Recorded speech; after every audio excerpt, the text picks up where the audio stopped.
Hello everyone and welcome to Sent You a Message. I'm Dan Marr, Xbox Live Editor for Europe. And I'm Andy, Inside Xbox Producer. This week, in honour of the release of Alan Wake, I've hired a narrator to kick the gravitas up a bit around here. Well, I said you couldn't hire a narrator. We're on a really tight budget here. We don't need any more gravitas. Said Dan. Wrongly. No, not wrongly. Stop it, narrator. No ominous foreshadowing either. Said Dan, unaware of the unimaginable horrors he would soon be facing. Meanwhile, Andy sat back in his seat, confident he had made the right decision. Did you write this? Dan moaned, feebly.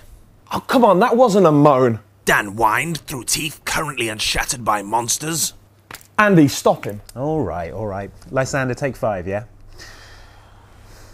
Okay, question 1. De-Exterminator wants to know if we have any more information on the scary, spacey sequel, Dead Space 2. Well, up until now, details on Isaac Clarke's next adventure have been scarce, but we got a presentation on the game from EA this week that has shed a whole lot more light on what to expect.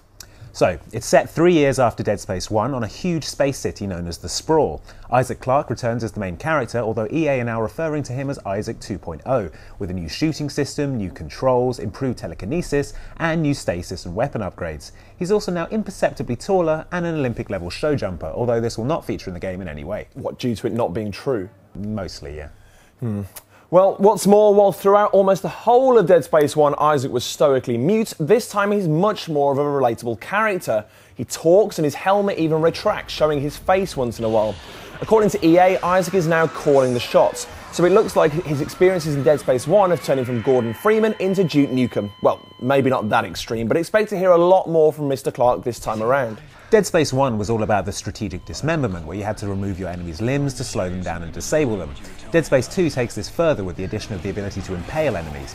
Using a new weapon called the Javelin Gun, you can now pin enemies to walls, or you can fire enemies' own severed limbs at them to nail them to surfaces using your telekinetic abilities. Now, we got a chance to see a few of the new enemies Isaac will be facing, including the Stalker, a slim dog-like enemy with bladed arms that hunt in packs, the Crawler, small enemies with explosive bodies that can be used to your advantage if you manage to remove the head cleanly, the Cyst, a sort of organic landmine, and the Pack, waves of zombie kids that try to overwhelm you with sheer numbers. There's a couple of new gameplay additions too, including a new hacking mechanic for unlocking doors and the ability to smash windows and cause cabin depressurization. Great for clearing a room of necromorphs, but you have to quickly shoot a handy button that seals the breach before you yourself are sucked to your doom. No word yet on the game's rumoured multiplayer mode, but from what we've seen, the single player mode is already looking absolutely terrifying. Fingers crossed for more at E3 next month. Matt Rogerson can't get enough of eking out a desperate living in the Moscow underground and is asking if there's going to be any DLC for Metro 2033. Well, Matt, you're in luck, apart from the whole living in a post-apocalyptic Moscow thing. Yeah, there is indeed a DLC pack coming very soon for Metro 2033.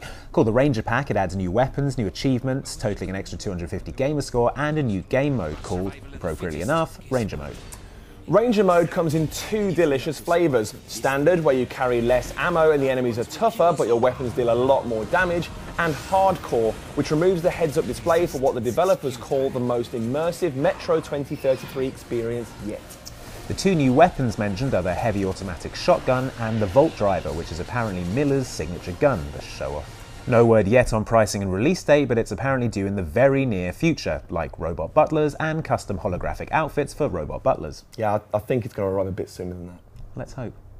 Scott Gilchrist has already decided he's going to buy Test Drive Unlimited 2, and yet he still wants more information on it, possibly to justify his potentially premature purchasing decision. Well, it just so happens that there was a TDU2 info blowout at Namco Bandai's recent Level Up event in Barcelona, which, as usual, we weren't invited to. No, we were invited to this one, remember? Oh yeah, sorry, force of habit. Yep, I managed to evade the nefarious ash cloud in order to visit Spain and get the lowdown on Eden Studios' hugely ambitious, more or massively organic, Open, oatmeal, online, robot?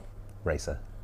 That's the monkey. TDU2 is, in a word, epic, offering near limitless scope and the most complete simulation of car ownership I've ever seen. Now, note that I say ownership and not racing, because TDU2 is as much about the racing lifestyle as it is about actual driving. Starting out as a humble petrol head with aspirations of bombing around the party island of Ibiza in luxury sports cars, don't we all? You'll have immediate access to over 900 kilometres of asphalt and off-road track within which you can compete in competitions to raise funds for new motors, upgrades, paint jobs and even home improvements. When you're not racing, you'll be able to explore your home, visit garages where you could admire potential new purchases from both the outside and inside, and even set up private clubhouses that you can invite like-minded racers to join. These clubhouses are also fully customizable, and upgrading them will grant you access to cars unavailable by any other means. The clubs also act as lobbies where you can set up group races, challenge rival clubs, and even opt to invite another racer to ride shotgun, which is particularly useful if you'd rather keep an eye on the road rather than your GPS. There are now 4 means of progression throughout the game: competitions, discoveries, social challenges and collection. Discovery and collection are both unique additions, rewarding you for driving off the beaten track and locating objects such as wrecked cars, pieces of which can be salvaged and combined to build one-of-a-kind vehicles. While you can focus on one discipline and still progress comfortably, it's ultimately vital to excel at all 4 if you want to earn the big bucks. And even if you manage to get all that done, you can fly to Hawaii, the original game's Paradise Island, which has received a total visual overhaul and hundreds of brand new challenges. If that's not enough, you can also create custom point-to-point races, set a challenge time, and then throw down the gauntlet to your fellow racers. See what I mean? Epic. Look out for my in-depth interview with Test Drive Unlimited 2's producer Nor Poloni on Inside Xbox soon.